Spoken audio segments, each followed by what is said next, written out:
مولانا شیخ خلیل الرحمن سجاد نعمانی ایک معروف ہندوستانی عالم دین، ایک بہترین مفسر، کامیاب مقرر، مقبول رہنما اور عظیم روحانی شخصیت ہیں۔ مولانا سجاد نعمانی پورے بھارت میں ایک بلند مقام و مرتبہ رکھتے ہیں۔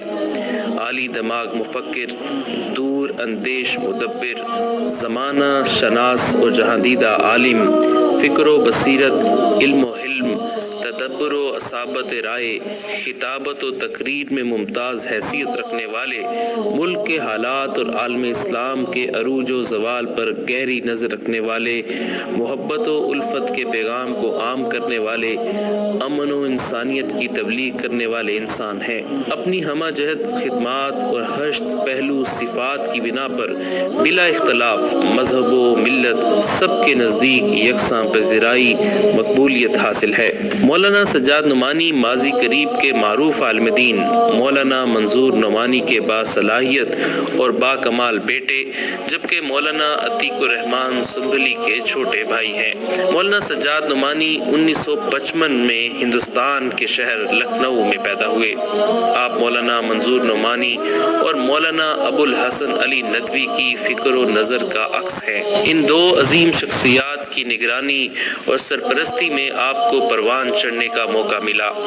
آپ نے جہاں ظاہری علوم میں وقت کے جلیل القدر ائمہ فن اور اساتذہ سے کسب فیض حاصل کیا، وہیں علوم باطنی اور روحانی دنیا میں بھی آپ نے اکابر اہل اللہ سے خوب استفادہ کیا اور ہر ایک کے منظور نظر رہے۔ آپ تصوف کے سلسلہ نقشبندیہ کے شیخ اور مولانا پیر ذوالفقار احمد نقشبندی کے خاص خلیفہ مجاز بھی ہیں۔ آپ نے تعلیم اپنے آبائی شہر میں حاصل کی اور دارالعلوم ندوۃ العلماء اور دارالعلوم دیوبند سے سند فراغت حاصل کی۔ بعد میں آپ نے سعودی عرب کی معروف المدینہ یونیورسٹی سے تعلیم حاصل کی اور قرآنی علوم میں ڈاکٹریٹ کی سند حاصل کی۔ آل انڈیا مسلم پرسنل لا بورڈ نے آئینی حقوق اور مذہبی اقلیتوں کے عقیدے کے تحفظ کے لیے ایک تحریک دین اور دستور بچاؤ مہم کے عنوان سے ایک تحریک چلائی۔ اس مہم کی قیادت مولانا سجاد نعمانی نے کی۔ آپ نے شعور بیدار کرنے کے لیے پورے ملک کا سفر کیا۔ آپ نے ہندوستانی نوجوانوں کو دہشت گردی کی سرگرمیوں کی طرف راغب ہونے سے روکنے کے لیے حکومت، قانون نافذ کرنے والے اداروں، مذہبی اسکالرز اور میڈیا کے ساتھ مشترکہ اقدام پر زور دیا۔ مولانا سجاد نعمانی نے بام سیف اور عیسائیوں، سکھوں، کرناٹک اور متعدد قبائلی برادریوں جیسے مذاہب کے علماء کے ساتھ مل کر یکساں سول کوڈ کے خلاف مہم بھی چلائی۔ تفسیر قرآن میں آپ کی مہارت و قابلیت اور بصیرت روز اول سے مسلم اور مقبول رہی۔ آپ نے مسند تدریس کو بھی زینت بخشا۔ آپ کے قلم سے نکلنے والے ماہنامہ الفرقان کے اداریے علماء کے لیے بالخصوص اور تمام اردو داں اور دانشوروں کے لیے بالعموم سرمایہ بصیرت سمجھے جاتے ہیں۔ آپ کی عظمت، شخصیت اور آپ کی گراں قدر خدمات کو پوری دنیا جانتی ہے۔ آپ نے اپنی زندگی کو شروع سے آج تک انسانیت کی خدمت میں کھپایا ہے۔ ہر میدان میں آپ نے دین کی اور انسانیت کی فلاح و بہبودی کے لیے تگ و دو کی۔ بھارت میں تقریر و خطابت میں آپ کی منفرد پہچان ہے۔ ہزاروں کا مجمع، علماء اور عوام کا جمع غفیر آپ کی پراثر، بصیرت افروز، فکر انگیز، چشم کشا تقریر کو سننے کے لیے ہر طرف سے دوڑا چلا آتا ہے۔ سحر انگیز خطابت اور مؤثر اسلوب اور دل نشیں انداز بیاں کے لوگ شروع سے گرویدہ رہے ہیں۔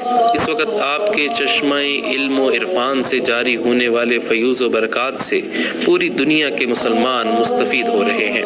ممبئی میں جہاں ایک طرف نئی نسل کو دین و دنیا کا جامع بنانے کے لیے دارالعلوم امام ربانی کے نام سے ایک عصری تعلیم گاہ قائم ہے، وہیں قابل و باصلاحیت علماء کو تیار کرنے کے لیے دینی مدارس کے فارغ التحصیل طلباء کے لیے نعمانیہ مجددیہ کے نام سے خانقاہ آباد ہے، جہاں روح و دل کی تسکین کے لیے ہزاروں افراد آتے ہیں اور دعائے دل لے کر جاتے ہیں۔ ویران قلب کو محبت الہی اور جذبہ اتباع سنت سے آباد، روشن اور منور کر کے لوٹتے ہیں اور ہر ماہ کے آخری اتوار اتوار کو ماہانہ مجلس کا بیان پوری دنیا میں سنا جاتا ہے۔ مختلف ریاستوں سے لوگ اس روحانی تربیت گاہ پہنچ کر براہ راست استفادہ بھی کرتے ہیں۔ 1995 میں آپ نے رحمان فاؤنڈیشن کی بنیاد رکھی، جو آج بھی انسانیت کی خدمت کے لیے پوری آب و تاب کے ساتھ قائم ہے۔ بہت سے دینی ادارے آپ کی سرپرستی میں قائم ہیں، مختلف تنظیموں کے آپ رکن ہیں اور بالخصوص آل انڈیا مسلم پرسنل لا بورڈ کے آپ ترجمان ہیں۔ گزشتہ تقریباً 35-40 سال سے وہ خدمت انسانیت کو اپنا اوڑھنا بچھونا بنائے ہوئے ہیں، اور جن کی صبح و شام دن و رات ملک و ملت کے لیے وقف ہیں۔ ملک میں امن و محبت کے قیام کے لیے اور بلا تفریق مذہب و ذات پات عدل و انصاف کے لیے ان کی کوششیں یادگار رہیں گی، اور ہر دور میں ان کی محنتوں کو برابر خراج تحسین پیش کیا جائے گا۔ نفرتوں کی دیواروں کو گرا کر محبت کے گلشن کو تعمیر کرنے کے لیے انہوں نے اپنی جوانی کو کھپایا۔